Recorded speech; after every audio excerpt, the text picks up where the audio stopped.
What's good? What's good? It's your man Rel, and this is Droppin Jewels, the podcast. I know it's been a minute since I dropped the show, but life has been happening. Children are getting older, just getting busier, as most of us are. But now we're getting into the fall. Things are starting to slow down just a tad bit, and I want to talk to my peoples. So like I said, life is getting busier, my children are getting older, so I'm going to jump right into it. Today, I want to talk about, by a show of likes, how many fathers out there are having a hard time, a tough time dealing with our sons becoming men, our boys becoming young men. Whether it's them getting into trouble or there's them just becoming good, wholesome, independent young men. That's me.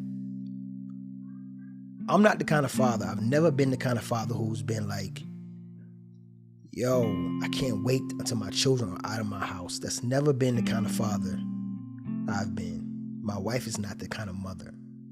We genuinely enjoy having our children around. And now that our son is getting older and becoming more independent, it's bittersweet because in a perfect world, hey young man, go be great. But as parents to such a great young man, it's like, man, to hear him say, hey, can I go with my friends? Hey, I'll be back. And to not know all the variables about the outside world and to not be able to control those things is tough. Perfect example is that my son, one of his best friends, just got his driver's license. 16 years old. That's wonderful. That's great. He's a great kid. His friend is a great kid. I mean, responsible, good grades, plays sports, wants to go to college. I mean, these are great kids. But also an inexperienced driver. And my son, who thinks that he should be able to just hop in the car, ride with his friend whenever, doesn't understand when I say, nah, not today, not right now. Your friend is an inexperienced driver. You know, to my son, it's like, hey man, you're being too hard, right? He doesn't quite understand, and I wouldn't expect him to, because if I was a 15, 16-year-old boy and my best friend just got his license, I'm ready to ride.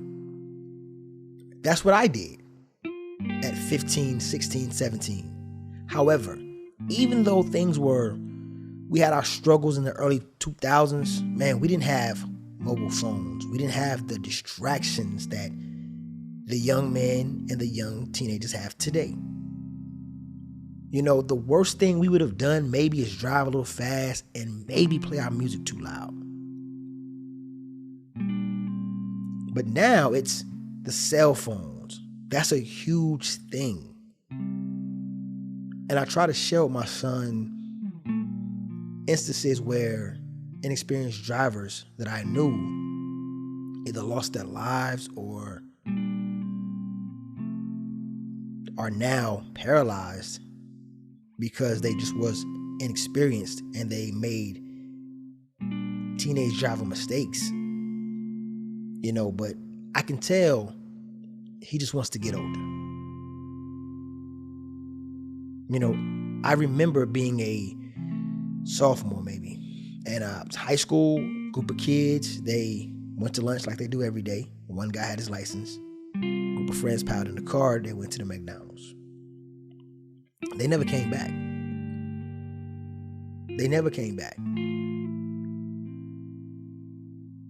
They left for lunch, speeding, and the McDonald's was maybe 0.5 miles from the school. Speeding, lost control, hit the concrete pillar of a bridge. Everybody died. So now that my son is 15-year-old me, As I look back, I say, man, that could be you. That could be your friend. And I don't want anybody knocking on my door telling me, hey, your 15 and 16-year-old son is no longer with us because X, Y, and Z. Or they're in grave health because of X, Y, and Z. And this is something that, again, as a 15, 16-year-old, hearing this, I don't want to hear that. What are you talking about? I'm good. My friend is a great driver.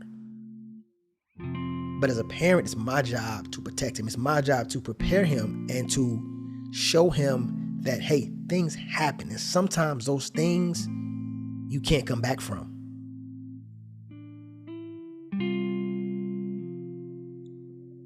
So that's the part of fatherhood that I'm really struggling with.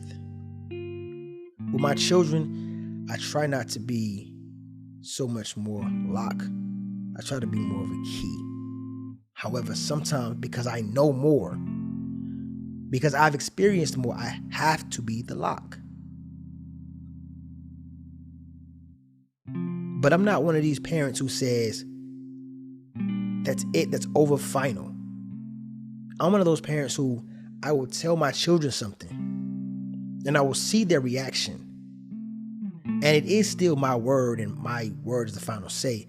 But I'm the kind of parent, I will go, by myself later or even 10 minutes after the actual conversation, and I will reflect on, okay, look at it from their point of view. So I like to have those tell me how you really feel conversations with my children, because I understand being a 15, 16, 17-year-old teenager, you're still trying to find your way. And you think you don't need the parent, and you don't realize you need the parent until you are a parent. And you realize how much you needed your parent.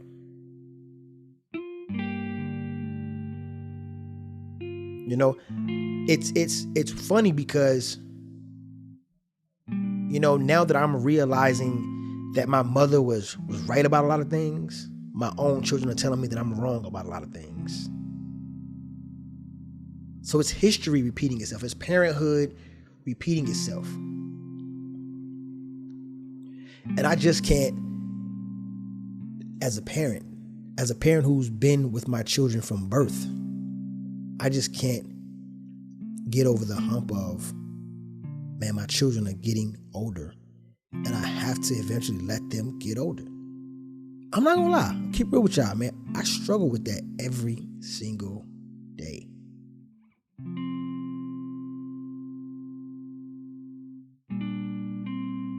Every day, I watch my children become more and more independent. Every day, I watch my children kind of stray away from my shell that I've built over them, little by little, every day. And it's a great thing. It's a beautiful thing. I love seeing my son become a young man. Smart kid. Bright, witty, good-looking kid. Listen, he's my kid. What do you expect? But sports athlete, honor roll student, has a great future. He will be able to be whatever he wants to be after high school, after college. But this phase right here, I'm struggling with. I know I'm not the only one, but I'm really struggling with him becoming himself. So most of you know I didn't grow up with a father. I didn't grow up with looking at a man to give me guidance. Right? I kind of learned, not so much from the streets, but I kind of learned from, I picked and chose men that I got gems from. TV, uncles, friends, fathers, neighbors. I kind of took something from everybody. And that molded and shaped me into who I am. And I'm still learning. I'm still trying to get this fatherhood thing down. I'm still trying to get this manhood thing down. I'm still trying to get this married life thing down. Every day, it is a learning process. Because everything that I am, nobody showed me how to be. Nobody showed me how to be a great man. Nobody showed me how to be a great husband. Nobody showed me how to be a great father. I'm literally learning on the fly. Right? And I know I'm doing a great job, but life is moving so fast. Sometimes I forget to stop and look at myself and look at my life and look at what I've become. Look at what I've built.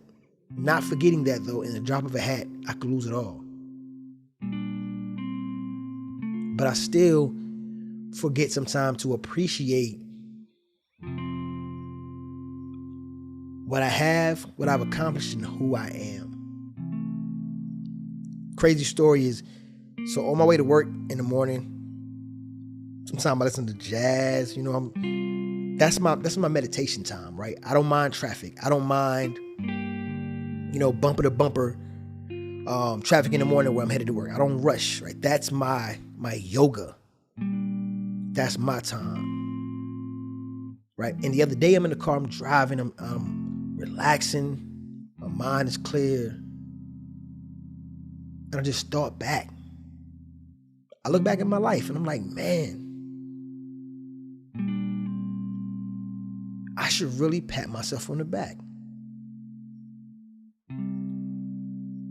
Because I started thinking about some of the trauma, some of the things I've seen, some of the things I've been through, some of the things that I've witnessed, that I've heard, that I lived through. I'm not supposed to be where I am. I'm not supposed to enjoy the kind of life I enjoy.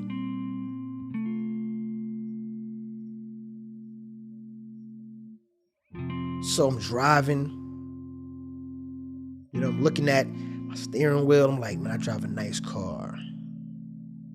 Look at my phone, man, I got a nice phone. Look at my feet, look at my clothes. Man, my life is good. Life is really good. I get home, I bag into my driveway. I'm like, look at my home, look at my yard, look at my trees. Just take a deep breath, because I for years, for a long time, I never stopped to appreciate me. I never stopped to look myself in the mirror and say, you did it.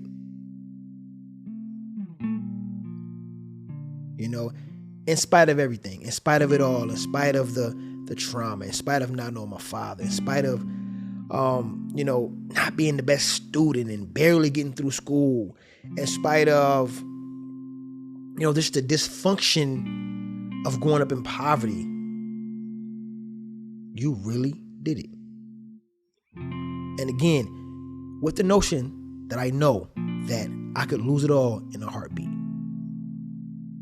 Old people always saying, you either headed into a storm, you either in a storm, or you are headed out of a storm. But there's always going to be a storm. It's up to us how we weather that storm.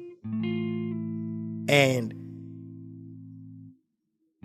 I really believe so far I'm doing a great job at weathering the storm. Now, don't get it twisted. Some days are better than others. But I can't complain. I cannot complain about the way my life is at this very moment. I can't. Life is good. My wife is good. My children are good. For the moment, it's all good. And I couldn't ask for more, And now that I think about life moving forward and where I am career-wise and where I am and I think about my brothers, where they are career-wise, where they are, romantically, where they are, financially. I really care about, my village.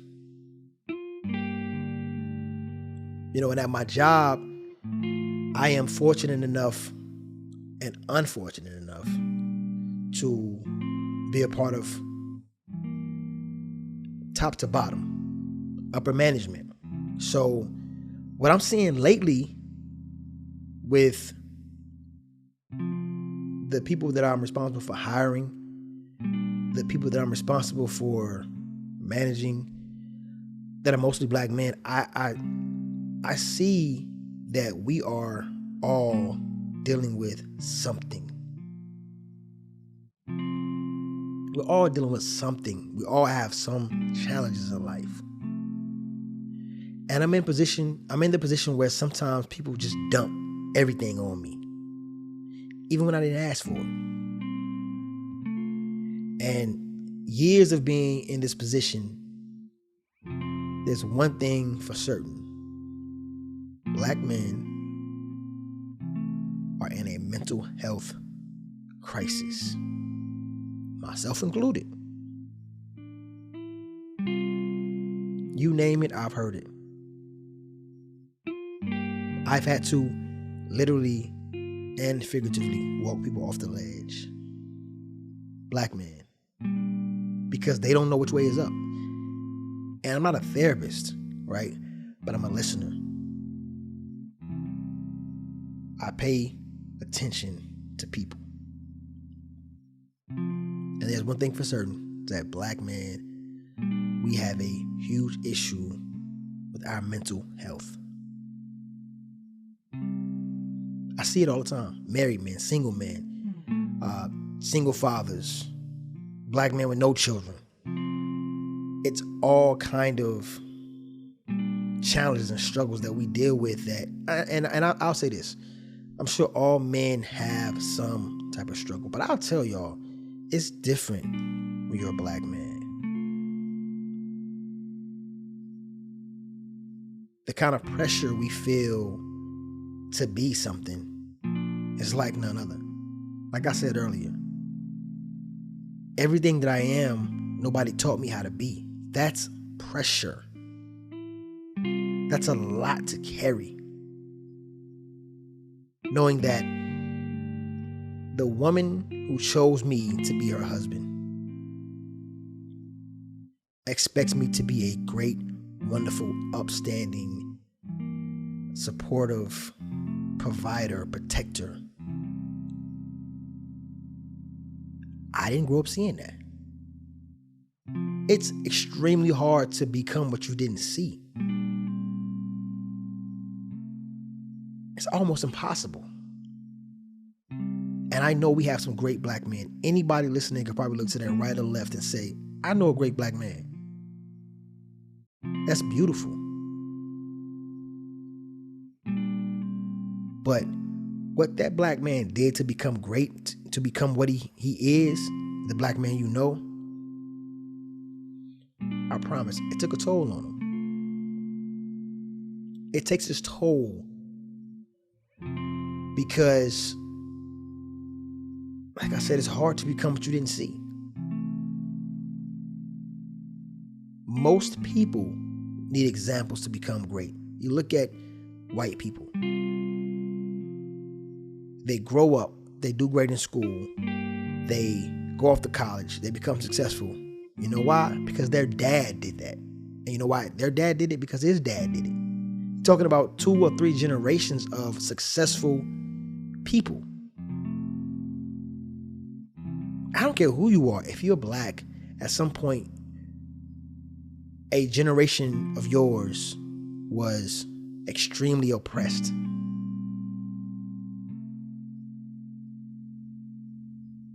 And that kind of trauma is in our DNA. You can't pray it away. That kind of trauma is in our DNA. You just have to overcome it. And some of us don't overcome it because the pressure of overcoming it is too much. So we say, hey, I'm just going to get high, drink my life away, and whatever, you know. That's the thing I notice when I see homeless black men, homeless black women. First thing I think is, man, at some point in time, somebody was looking for that person. there was a point in time where somebody said, have y'all seen Bobby? Where's Bobby? Now, 2, 3, 4, 5, 10 years later, Bobby is 6 states away in the wintertime on the corner, no shoes on, with a tank top on in the middle of winter, begging for change.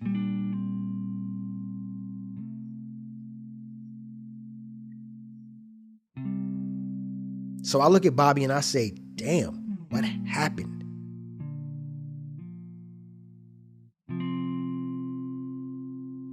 I have talked to so many homeless brothers who will say, man, I used to have it all. The wife, the children, the house, the car, the job. But I lost it.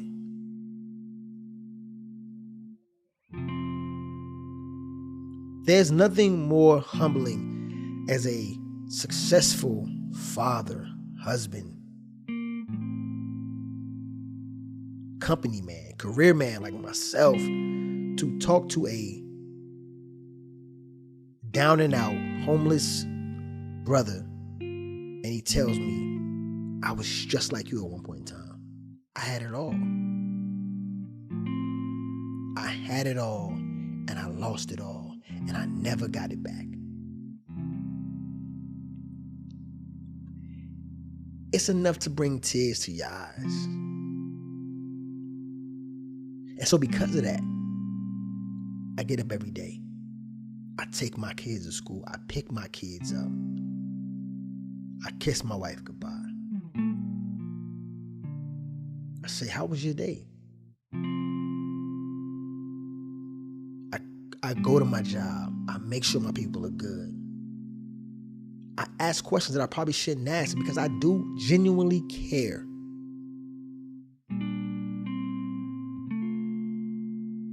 Because I know not everybody has it as good as me. I hope my son watches me. And if he gets anything from me, he gets the point that my father is a good man. And my father cares about people. Life is hard. Life is so hard. It's beautiful at the same time. There's a saying, same things that make you laugh will make you cry. That's very true.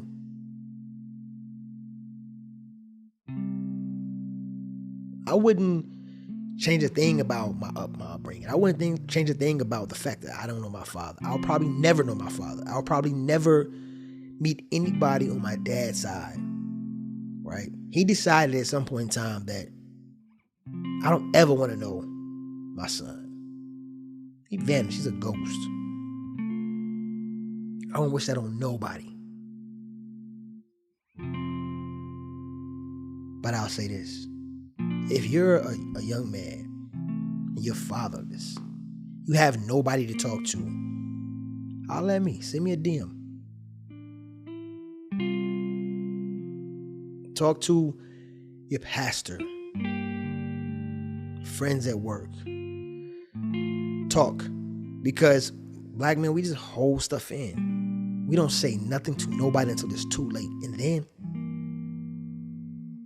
you're Bobby on the corner saying, I had it all and I lost it all. Maybe at some point in time, there was somebody there to say, or that would have helped Bobby. But Bobby, being a man who had been told all his life, suck it up. Be a man. Now look. Bobby tucked his feelings in his back pocket, got on a Greyhound. Nobody knows who Bobby is. Everybody at the Thanksgiving table back in wherever is saying, anybody seen Bobby? Nah, I ain't talked to Bobby. Last I heard, he was in Minnesota. But I got my own life to live. I can't go chasing Bobby. Bobby's a grown man.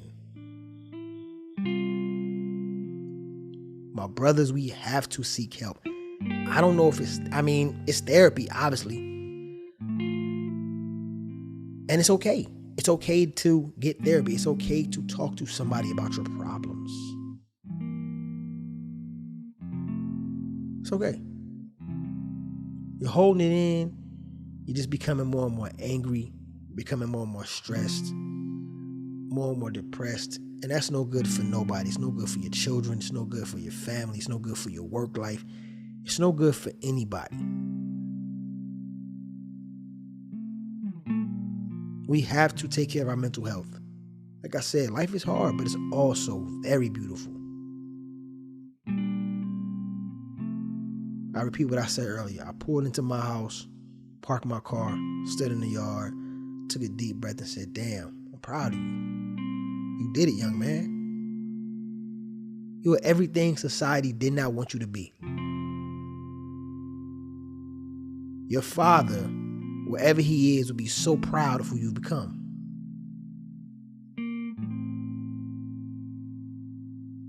It helps me.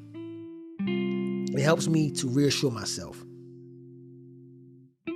Les Brown, great motivational speaker, he has this thing where he says, sometimes the only good things you'll hear about yourself are the things that you say to yourself. And on that note, I'm in this podcast. Y'all go be great. And to my brothers, let's get help. I'm out.